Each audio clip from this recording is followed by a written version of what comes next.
Para finalizar la segunda jornada del Coloquio Cervantino Internacional 2017, Televisión UG les presenta a continuación la conferencia magistral Duverger, Itinerarios entre el mundo prehispánico e historia europea, que será impartida por los especialistas Daniel Levin y Miguel Olmos, investigador del Colegio de la Frontera Norte de Tijuana, Baja California. Daniel Levin es titular de Arqueología de las Civilizaciones de América Prehispánica. Por supuesto, también funge como asesor científico para institutos de arqueología franceses y es investigador en el extranjero para el Ministerio de Investigación de ese país europeo. También se desempeña como director del doctorado de Arqueología e Historia del Arte en La Soborna y ha sido oficial de la Legión de la Orden Nacional del Mérito en ese mismo país. Entre sus publicaciones destacan sus trabajos relacionados de manera directa con el pasado mexicano, tales como el Gran Templo de México, el mito a la realidad, la historia de los aztecas, así como arqueología de México, las culturas del oeste mexicano, el estado de Colima. Por su parte, Miguel Olmos se doctoró en la Escuela de Altos Estudios en Ciencias Sociales de París. Actualmente es director de la revista Frontera Norte y pertenece al Sistema Nacional de Investigadores. Sus estudios los ha llevado a especializarse en diferentes aspectos de la cultura. Entre ellos, podemos destacar la etnomusicología, el conocimiento del instituto de la guitarra, la etnología y la antropología. Se ha desempeñado como profesor, investigador y becario de investigación, aspecto que lo ha llevado a formar parte de importantes proyectos. Entre sus publicaciones se encuentran trabajos como El sabio de la fiesta, Música y mitología en la región Cajita Tarahumara, Antropología del desierto, El chivo encantado, Estética del arte indígena en el noreste de México, Nuevas facetas de la música tradicional, El viejo, el venado y el coyote, Estética y cosmogonía, entre otros. Por supuesto, ha sido distinguido en 1994 y 2011 con los Premios Nacionales de Antropología Fray Bernardino de Sahagún y Raúl Guerrero. Y en el año 2012 fue distinguido con la Cátedra Alfonso Reyes de Yejal. Ha colaborado con la Universidad Iberoamericana, la Universidad Nacional Autónoma de Sinaloa, la UNAM y la ENA, entre otros. Vayamos a verlo a continuación.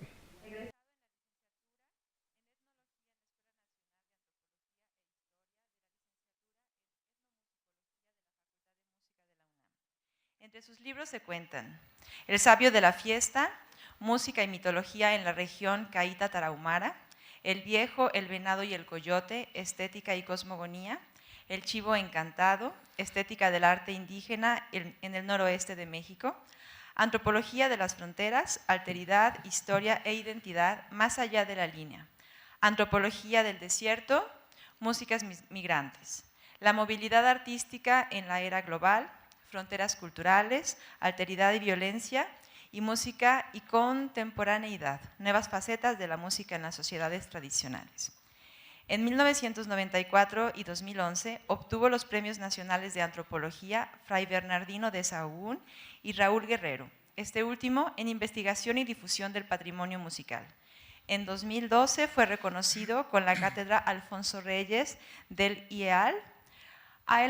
Ha colaborado con la Universidad Iberoamericana, la Universidad de Sinaloa, la UNAM y la ENA, entre otras. Y bueno, pues por favor, un caluroso aplauso para el doctor Olmos. Gracias. Muchas gracias por la presentación y les agradezco también su paciencia y su presencia a esta conferencia. Todos sabemos que a esta hora pues siempre es un poco difícil ya terminar. Un amigo, un colega decía que ser el último es así como acostarse con la reina de Inglaterra, ¿no? Porque dice que es un honor, pero nadie quiere hacerlo, ¿no? Bueno, pues para iniciar quisiera dar las gracias a Raimundo Marmolejo, también quiero dar las gracias a Andrés Aguado por las gestiones que hicieron para que yo pudiera estar aquí presente, y desde luego también sus cortesías y sus gentilezas para que yo pudiera también venir desde Tijuana. Yo trabajo normalmente en la ciudad de Tijuana, en el Colegio de la Frontera Norte, como ya se dijo, y para mí es un gran gusto regresar a esta ciudad. Hace 25 años yo creo que no venía para acá y bueno, es una satisfacción poder estar entre ustedes, ¿eh? El título que anuncia el trabajo es Itinerarios entre Francia y México, y hace relación a Cortés du Verger, Itinerarios entre mundo prehispánico e historia europea, pero en realidad lo que voy a presentar pues va a ser más itinerarios entre, bueno, desde luego que voy a hablar sobre el mundo prehispánico y la historia europea, pero a través de la obra de Christian du Verger. Todos sabemos que este evento, desde luego ya se dijo, tiene el espíritu de du Verger aquí, pero también de alguna manera coordinó e invitó a algunos de los especialistas sobre la temática, y yo me permití hacer un recuento, un análisis de su obra, y son los materiales que quisiera presentarles. Quisiera también dirigirme a los estudiantes, ¿no? Porque muchas veces los estudiantes no tienen el contexto académico de los conferencistas, los coloquiantes, como se denominaron. Pero en este sentido yo quiero aportar elementos para que ustedes conozcan la obra de Christian du Verger, que gracias a él también en buena medida estamos aquí presentes. Y bueno, pues muchos de ustedes se preguntarán quién es este señor, y bueno, yo espero responder un poquito a esa pregunta a través de su obra. Quisiera comenzar agradeciendo al gobierno de Guanajuato, que a través del Museo Iconográfico del Quijote, junto con otros organismos regionales, me extendieron la invitación para participar en este 27º Coloquio Cervantino Internacional con el tema Los antecedentes cortesianos en Cervantes. En este evento, vinculado estrechamente con el encuentro entre dos civilizaciones, América y Europa, quisiera referirme a aspectos que conciernen a dos mundos que, instituidos en las ciencias antropológicas e históricas de Francia y de México, nos llegan a través de la obra del doctor Christian du Verger, actual profesor e investigador de la École des Hautes Études en Sciences Sociales de la ciudad de París. El día de hoy, du Verger nos convoca a hacer un balance del periodo cortesiano, pero también para acercarnos a su obra y a la antropología que se realiza tanto en Francia como en México. Por consiguiente, el propósito de esta presentación es realizar un breve recorrido por la obra de Christian du Verger, un breve, y espero ser en esto muy claro, quisiera ser muy breve debido al tiempo. Vamos a analizar los conceptos de la obra de du Verger, así como sus propuestas teóricas y conceptuales, y en segundo lugar explicaremos el proceso histórico y genealógico que le precede, con el cual entenderemos su trayectoria y los orígenes de su erudición como heredero de los principales linajes de la antropología francesa. Nos referimos a la rama genealógica que tiene como personaje central a Jacques Soustelle, quien diera origen al clan convertido ahora en el Centro de Estudios sobre la América Prehispánica de la misma Escuela de Altos Estudios. Quisiera hacer un paréntesis para comentarles que efectivamente este trabajo lo preparamos entre Daniel Levin y yo mismo. Desgraciadamente él no pudo venir, pero este escrito y bueno, esta conferencia se preparó también con múltiples materiales y múltiples conversaciones que tuvimos respecto a la obra de Duverger, y si hay un personaje central en la práctica de la investigación de nuestro anfitrión de alguna manera, pues es precisamente Daniel Levin. En sus diversas facetas como profesor, investigador, historiador, antropólogo o arqueólogo, Duverger nos ha mostrado que el oficio de investigador puede ser complementario a la investigación antropológica y arqueológica. Sus libros podemos dividirlos en tres grandes categorías que no corresponden precisamente a etapas cronológicas. En sus inicios, sus publicaciones versan alrededor del México prehispánico, dedicado a la cultura mexica. A este periodo pertenecen los libros como El espíritu del juego entre los aztecas, El origen de los aztecas y La flor letal, Economía del sacrificio humano entre los aztecas.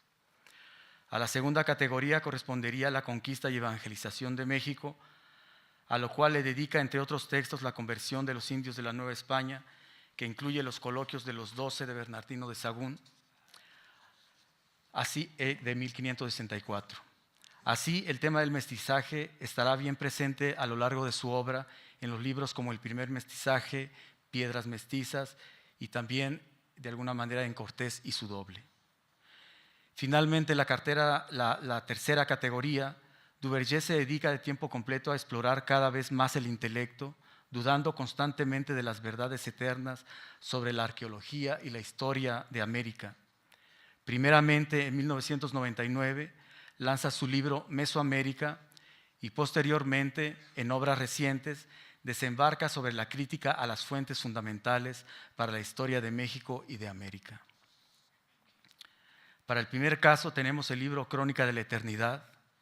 En este texto, como ya se ha discutido, Duverger pone en tela de juicio la autoría de la verdadera historia de la conquista, adjudicada desde siempre a Bernal Díaz del Castillo. En esta experiencia intelectual, Duverger confronta la verdad de cientos de años sobre dicha crónica, poniendo en entredicho a Bernal Díaz del Castillo como autor único, destacando gran número de evidencias, entre otras la falta de formación en letras del soldado, que contrastan con los conocimientos y formación que caracteriza a Cortés el Conquistador. Para el segundo caso de esta misma época, nuestro autor va más allá y en una historia novelada lanza un segundo gran reto, proponiendo una nueva aproximación a la personalidad de Colón y de sus motivaciones. Regresando a las obras de finales del siglo XX, Duverger, poseedor de una vasta formación antropológica y con un espíritu escéptico implacable, echa mano de diferentes argumentos contra las verdades antropológicas absolutas. En cada libro nos presenta audaces y reflexivos argumentos contra lo que hasta ese momento se creía como asunto terminado: el sacrificio humano, la nahuatlidad y los límites mesoamericanos, solo por poner unos ejemplos. Dicho espíritu escéptico está presente no solo en su libro Cortés y su doble o en Crónica de la Eternidad, sino se encuentra a todo lo largo de su carrera profesional. Por otra parte, la redacción de estos textos históricos nunca le impidieron realizar excavaciones arqueológicas en diversos puntos del país. Dicha actividad arqueológica fue parte sustancial de su conocimiento del mundo prehispánico y que después aplicaría al estudio del mestizaje con la llegada de los conquistadores. Desde los años 80, Duverger se vio involucrado inicialmente en las excavaciones de Coamiles y a inicios del siglo XXI en Hidalgo, para finalmente instalarse actualmente en Monte Albán, en un proyecto desarrollado desde hace por lo menos una década y que representó un objetivo que venía perfilando desde los años 90.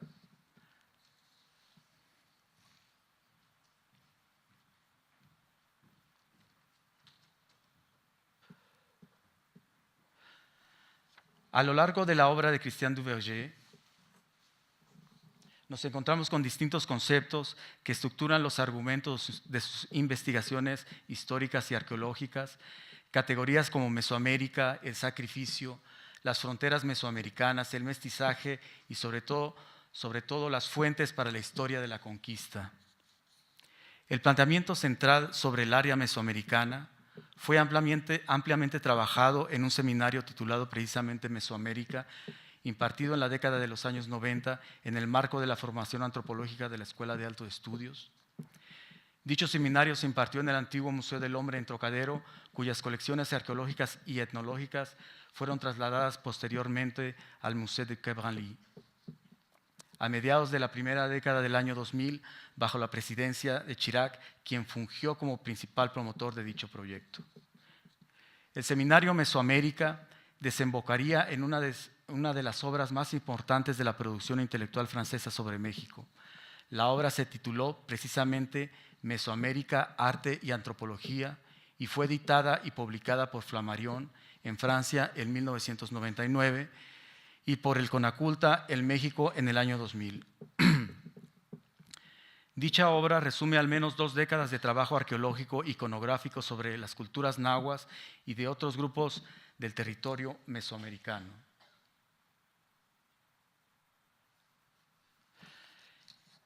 De acuerdo con Duverger, Mesoamérica se encuentra vinculada ampliamente con el milenario mundo nahua. Dicha premisa será el parteaguas y el fundamento epistemológico de sus investigaciones arqueológicas. Así, la nahuatlidad del mundo mesoamericano será una de las concepciones más polémicas de su obra y tendrá un amplio abanico de interpretaciones, desde aquella que asocia la nahuatlidad con el nacionalismo mexicano hasta las reivindicaciones nahuas de grupos neoindígenas de corte mexicanista, quienes ven la influencia nahua en todo el continente americano y no solamente en Mesoamérica, en los territorios de las lenguas yutonahuas. Aquí vemos en el mapa los yutonahuas del norte, que la mayoría están en Estados Unidos, y desde luego la parte azul del mapa inferior es el territorio náhuatl y yutonahua de la parte norte en el siglo XVII aquí en México. Es un mapa de Manrique también. Dicha hipótesis está fundamentada en la expansión actual de la familia lingüística, pero también en la práctica cultural y simbólica del mundo náhuatl, derribando con esto otra verdad absoluta en la historia de México sobre la presencia náhuatl a partir del siglo IX de nuestra era. Para argumentar dicha hipótesis, utiliza diferentes criterios, entre otros, la evidente presencia náhuatl mesoamericana, de acuerdo con las migraciones chichimecas nómadas del norte, en el entendido de que actualmente la mayor parte de los pueblos yutonahuas se encuentra en el norte del actual territorio mexicano y en el sur de los Estados Unidos, como lo comenté hace un momento. Sin embargo, los marcadores de esta nahuatlidad sedentaria estaría basada en aspectos culturales como el calendario, el sacrificio y el simbolismo asociado con estas prácticas, teniendo a la escritura ideográfica como uno de los patrones fundamentales de la civilización náhuatl.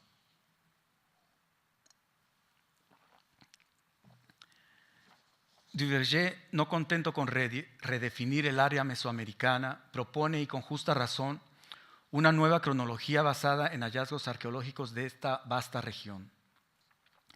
Dicha clasificación tiene, entre otros propósitos, deslindarse de la cronología antigua de preclásico, clásico y posclásico, que a decir verdad, en términos estrictos, no tiene nada que ver con el horizonte temporal americano, sino que fue inspirada por la clasificación europea a partir de sus periodos civilizatorios. La obra de Duverger demuestra que las fronteras mesoamericanas son cambiantes a lo largo de nuestra era y propone un mundo cultural náhuatl en constante transformación, reflejado en estilos cerámicos del norte como Casas Grandes, del centro occidente en las culturas de Colima y por otra parte en la arqueología del sur y sureste del territorio náhuatl, compartido en ciertos periodos de la historia con otras tradiciones arqueológicas, como puede ser el caso del mundo maya peninsular o con las culturas otomangues, como es el caso del zapoteco y del mixteco. Al finalizar la década de los años 70 e inicio de la década de los años 80, Christian Duverger junto con Daniel Levin recorren los pueblos de Nayarit y en conjunto deciden trabajar en Cuamiles, entre otras cosas por la inmensa cantidad de cerámica que encontraron en el sitio, lo cual relevaba una alta población fronteriza entre los complejos Aztatlán y las culturas del occidente de México. Esas son algunas imágenes del sitio Coamiles, son unas fotos tomadas en el 2004. No está el pueblo de Coamiles, es parte de un sitio y desde luego uno de los petroglifos. En Coamiles también hay una cantidad importante de petroglifos. Coamiles es una pequeña comunidad de Nayarit en el municipio de Tuxpan, asociada fuertemente con la cultura, como lo dije, de Aztatlán. Y a decir de Daniel Levin, Sustel se trasladó posteriormente al sitio y le pareció una excelente idea emprender una investigación en dicha región. A partir de entonces, el proyecto Coamiles recibió a algunos estudiantes franceses que se incorporaron a la investigación arqueológica.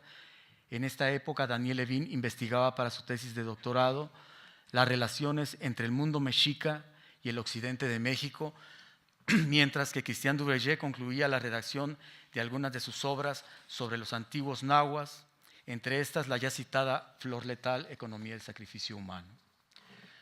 Las publicaciones de Duverger y las investigaciones de Levin debieron haber influido suficientemente en Sustel como para aventurarse en la región nayarita colindante con Mezcaltitán, que a decir de algunos antropólogos de la vieja guardia, se trataría en realidad de Aztlán, el lugar originario de donde saliera la peregrinación mexica en la búsqueda de la tierra prometida, en donde erigirían una ciudad después de haber tenido la visión esta del águila y la serpiente, de acuerdo al estereotipo difundido también por el Estado mexicano.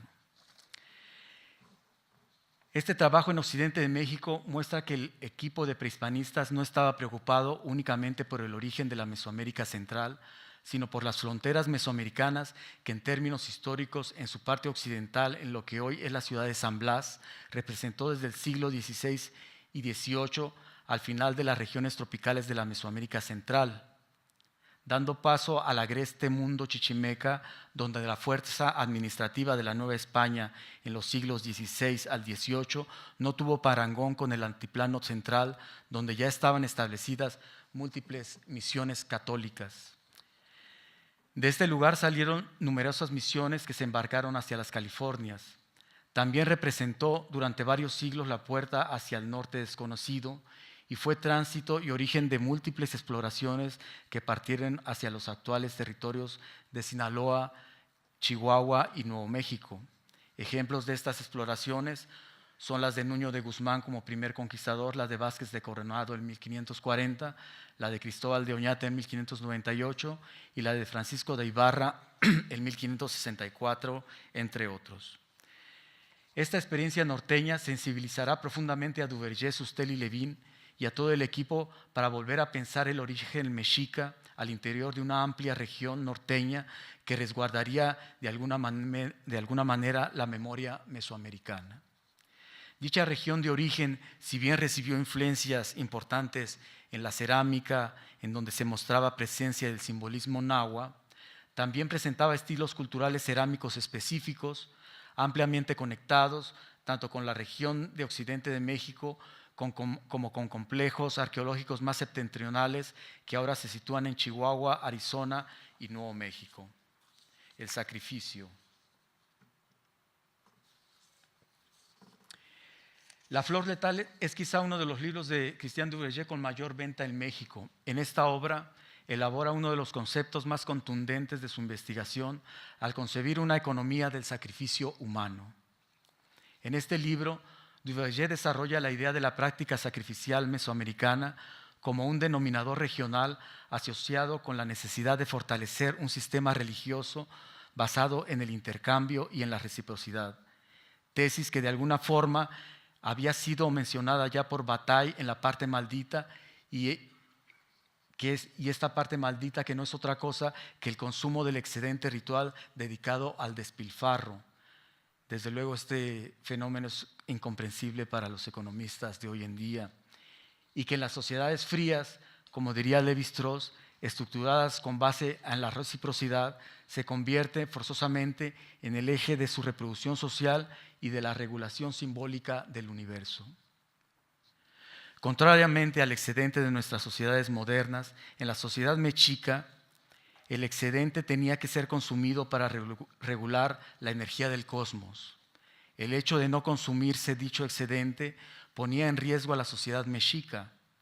Si estas fuerzas y riquezas no eran consumidas, se regresarían destruyendo a la sociedad que las produjo, por lo cual el objetivo sacrificial era liberar la energía contenida en el cuerpo del sacrificado, como caracterizaba la circulación de los tributos.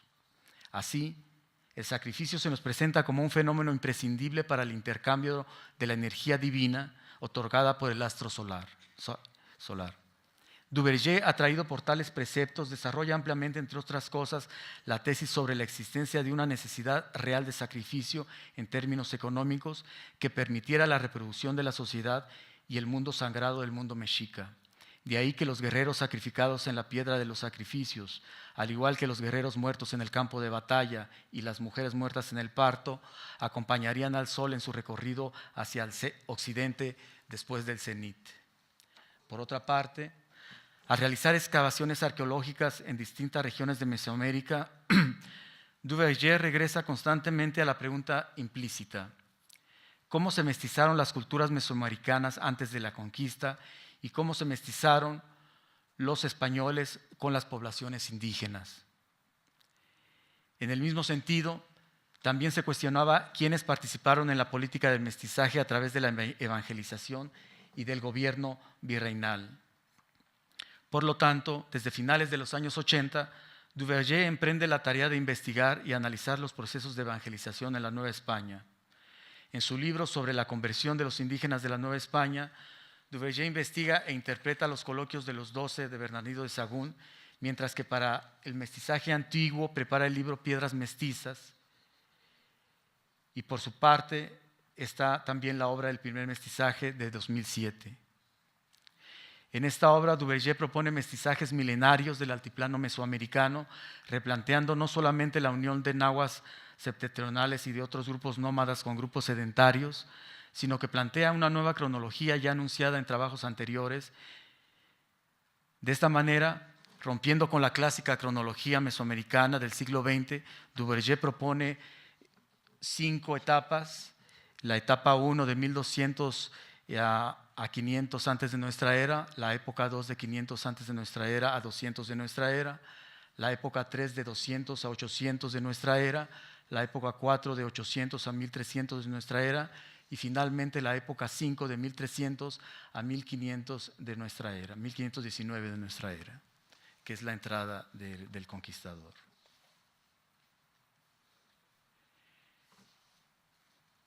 Aquí vemos una imagen de Orozco. Yo la escogí para poder ilustrar un poco el mestizaje. En el libro El primer mestizaje de Christian Duverger lanza una primera premisa que a mi parecer no ha sido suficientemente analizada en arqueología. Antes de la llegada de Cortés a México ya había una intensa multiculturalidad y esta se reflejaba en múltiples mestizajes que se sucedieron a lo largo y ancho del territorio mesoamericano. En esta problemática, la migración nahua norteña ocupa un lugar preponderante, ya que trajo una fuerte recomposición genética y cultural al altiplano mesoamericano, en donde los chichimecas norteños se mezclaron con las poblaciones centrales de mexicas, quienes siglos más tarde se autonombraron los teules chichimecas. Sin embargo, dicho fenómeno no se presentó únicamente en un solo sentido. De acuerdo con algunas investigaciones arqueológicas, hoy en día sabemos que si bien muchos pueblos emigraron del norte hasta establecerse en el altiplano central, algunos siglos más tarde dichos pueblos tuvieron que protegerse de sus ancestros norteños, nómadas en algunos casos, mediante el intercambio de mercancías o inclusive con el intercambio de mujeres. Sin embargo, este proceso también tuvo su colonización en sentido contrario. Una vez asentadas algunas poblaciones nahuas en Mesoamérica, también emprendieron la colonización de las tierras norteñas. Todos estos movimientos posteriores al primer milenio de nuestra era, a mitad de la época 4 de la cronología de Duverger,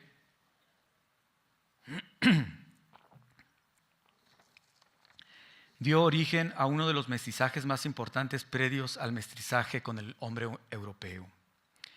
Evidentemente, el mestizaje originario no fue la única recomposición de la población en esta macrorregión. Las poblaciones más diversas de lo que actualmente conocemos como centro de México se mestizaban, entre otras cosas, debido a su cultura nómada de caza-recolección. No obstante, este mismo fenómeno, en menor medida, también se presentaba en las poblaciones ubicadas en los valles costeros occidentales de Mesoamérica, en lo que sería actualmente las costas de Sinaloa y sur de Sonora.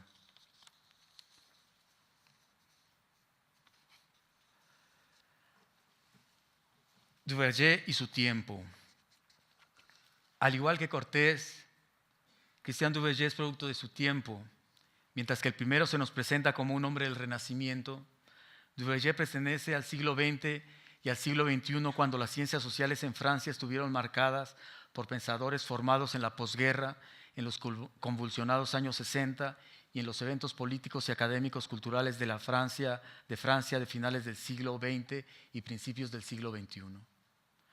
Como antes hemos comentado, si bien existen múltiples ramas genealógicas de la antropología francesa a lo largo del siglo XX, Duverger proviene de un conjunto de intelectuales que contribuyeron de forma directa o indirecta a construir su visión del mundo e interactuaron con su particular personalidad intelectual.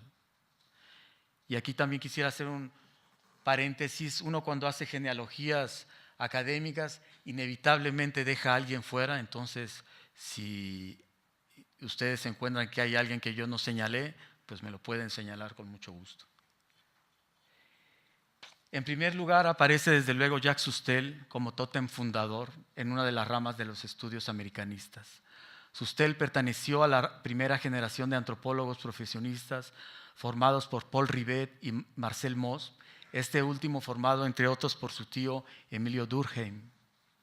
Entre los discípulos de Mauss encontramos a personajes como Georges Devreux, quien investigara a los indios mojaves en California antes de ser recuperado al final de su vida por Lévi-Strauss en la École pratique des hautes études, tal como lo narra Roudinesco en la introducción a la etnopsiquiatría de un indio mojave.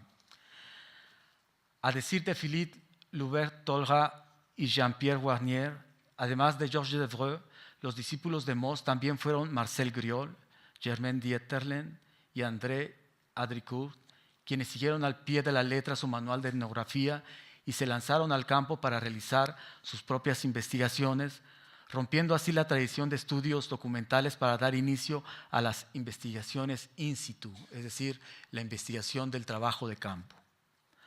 Además de los intelectuales anteriormente citados en la genealogía susteliana, son muchos los protagonistas que participaron en el contexto académico general de la formación de Christian Duverger. Personajes de la antropología del siglo XX como Michel Herys, Fernand Braudel, Claude Lévi-Strauss, Georges Bataille, Jean Guiard, Mircea Eliade, Dumézil, entre otros, contribuyeron en conjunto a su formación científica.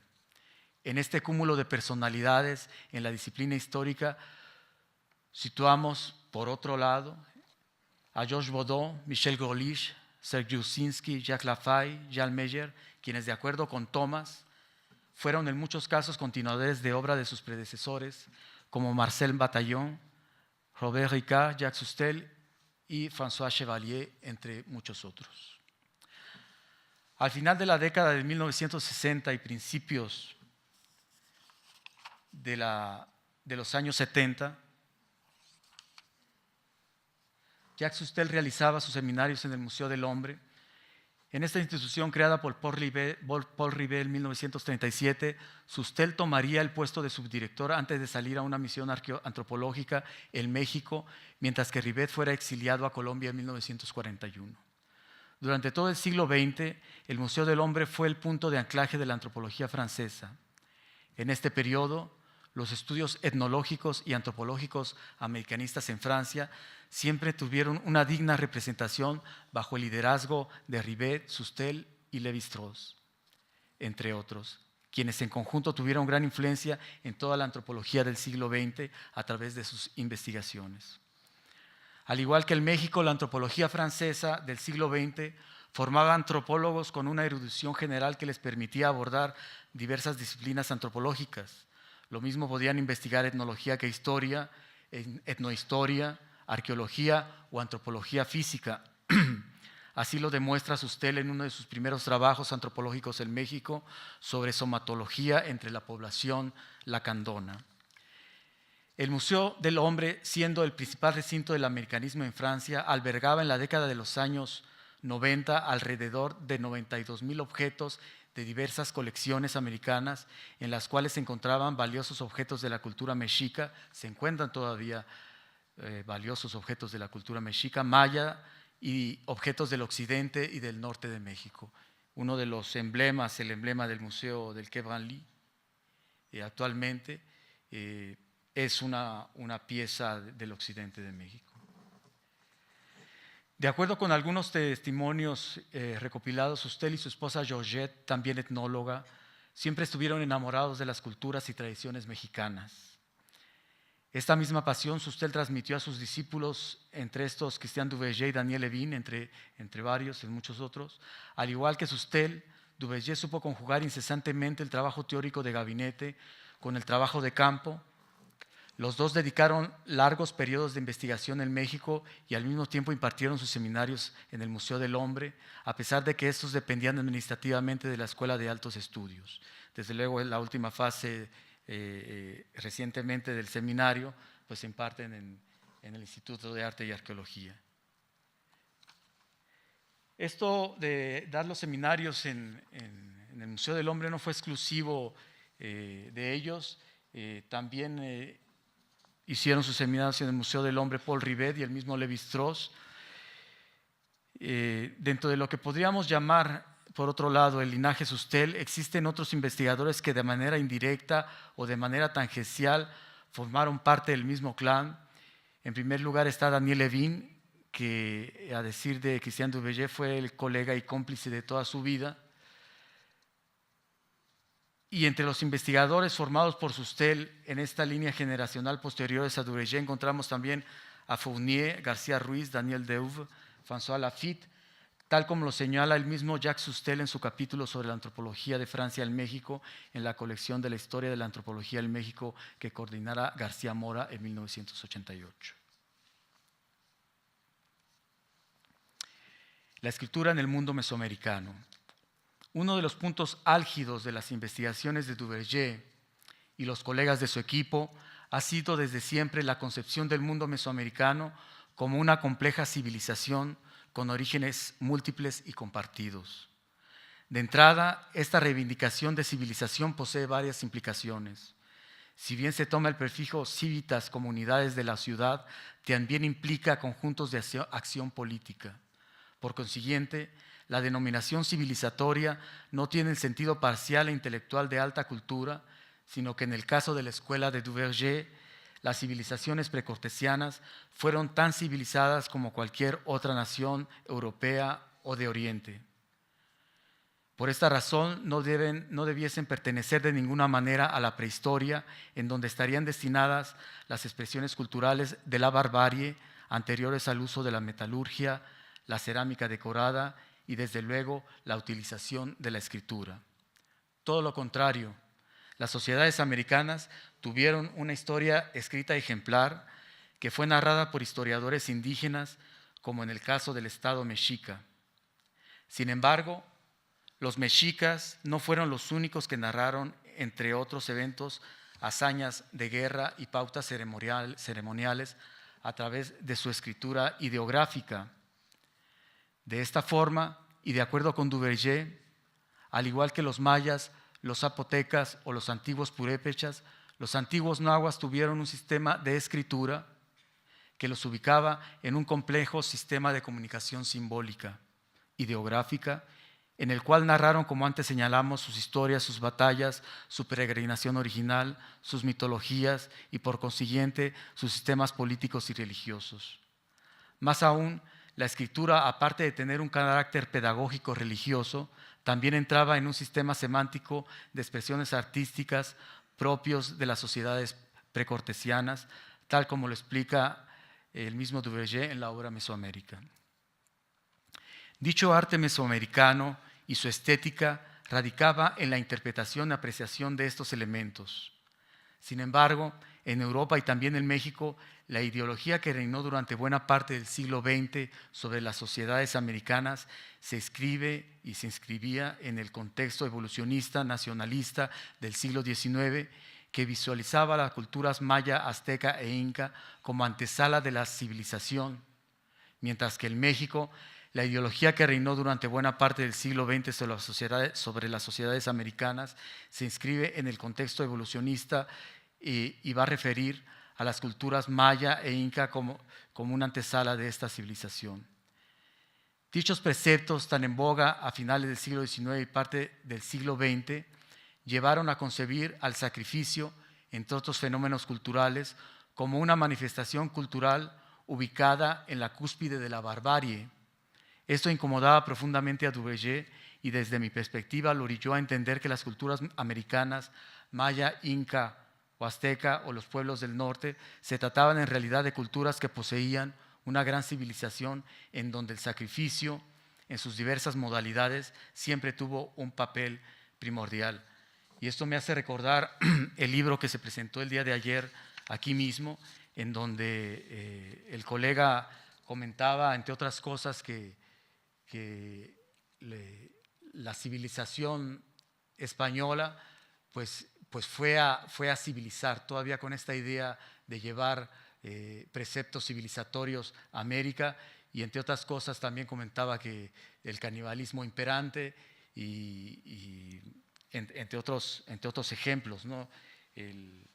Pero está bien aclarado que este tipo de problemas o el tipo de representación del sacrificio es un elemento central para la civilización mexica.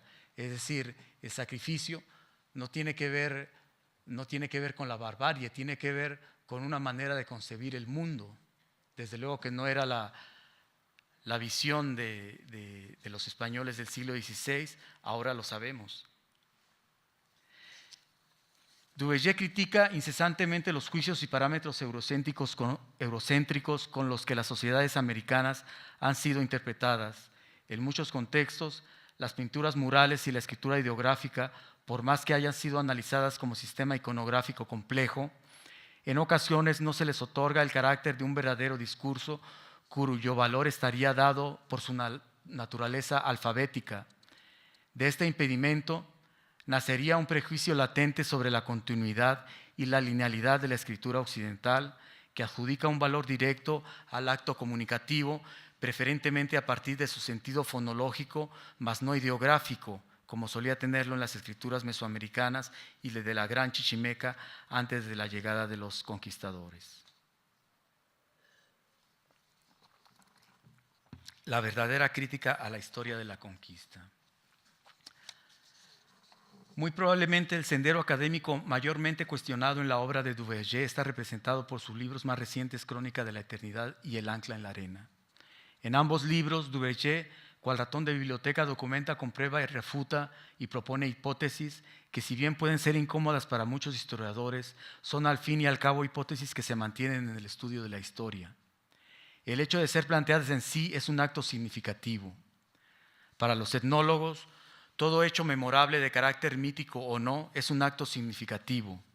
Siguiendo a Lévi-Strauss, dicho fenómeno dependerá de su eficacia simbólica en términos colectivos. En este orden de ideas, la importancia de la historia no radica, de manera de ver, en la veracidad o en la falsedad de la misma.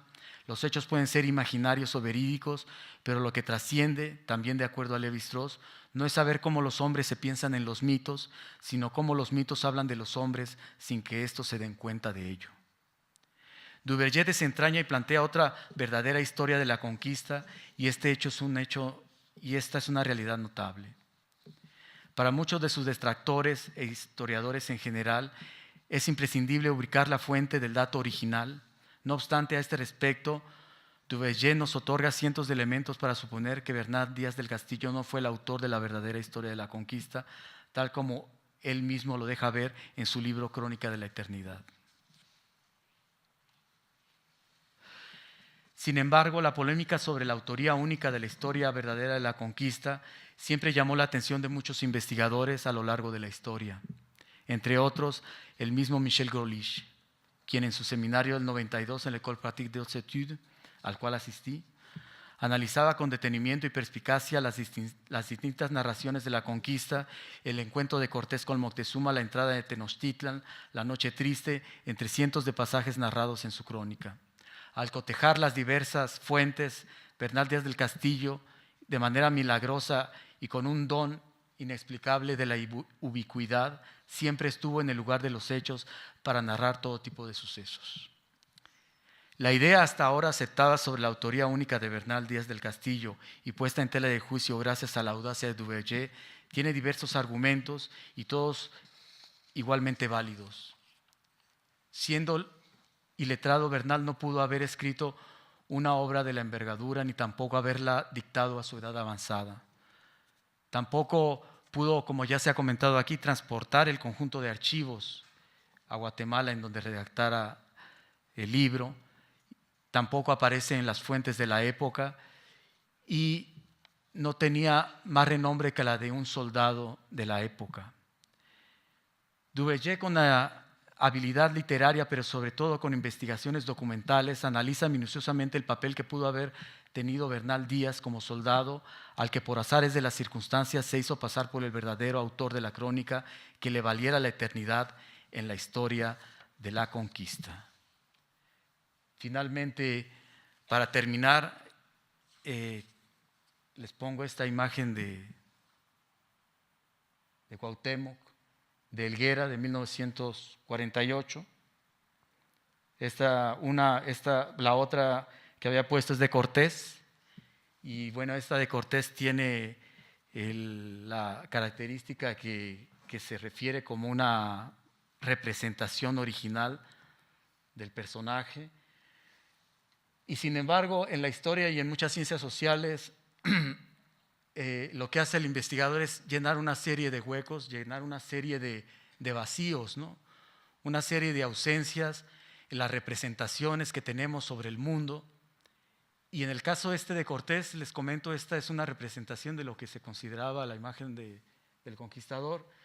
Y para el caso de Cuauhtémoc, pues es una reinterpretación de Helguera, que era el auge de poco posterior al nacionalismo mexicano. En realidad no sabemos cómo era Cuauhtémoc tampoco, pero Helguera, en sus delirios, sus magníficas obras de los años 30 y 40, hacía rememorar y representaba la civilización mexica completamente idílica.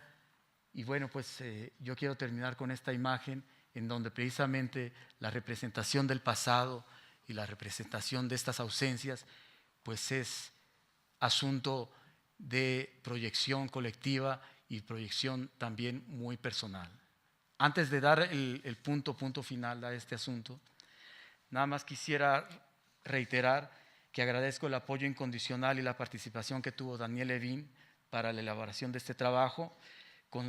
Me aportó diversos datos. Tuvimos varias sesiones para discutir sobre todo esto, a pesar de que sufre una enfermedad con la que ha luchado durante varios años. Y bueno, con esto termino y le doy reconocimiento a Daniel Levin. Muchas gracias.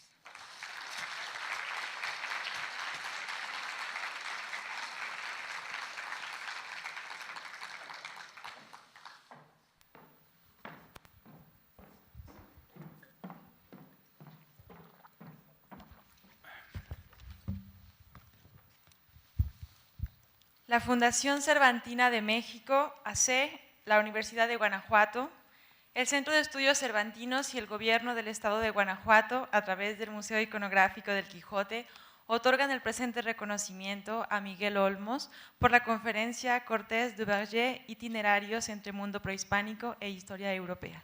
Muchas gracias. Muchas gracias.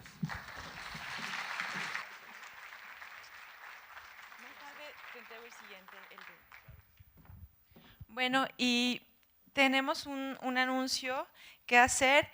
El día de mañana, las conferencias, las dos primeras conferencias van a recorrer su horario media hora. Están previstas para las 10 de la mañana, para 10:30 y 12 a 12:30, por cuestiones de transporte y logística. Espero que esto no les traiga ninguna complicación. Los esperamos a las 8 de la noche en la plazuela de San Roque para las jornadas artísticas cervantinas, la obra Todo puede ser.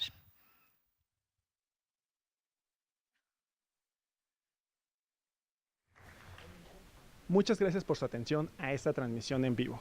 Y al mismo tiempo queremos invitarlos para que mañana, jueves 25 de mayo, continúen con nosotros porque a partir de las 10 horas tendremos para ustedes la conferencia magistral Los Silencios de Cortés, Archivo, Polémica y Escritura, de la doctora en letras Valeria Añón. De igual manera, les recordamos que todas y cada uno de los eventos académicos del 27º Coloquio Cervantino Internacional, que se lleva a cabo en el Auditorio General del Campus Guanajuato de nuestra máxima casa de estudios, podrán ser seguidos en vivo por el canal de streaming en televisión UG y a través de las redes sociales del Sistema de Radio, Televisión e Hipermedia de la Universidad de Guanajuato. ¡Los esperamos!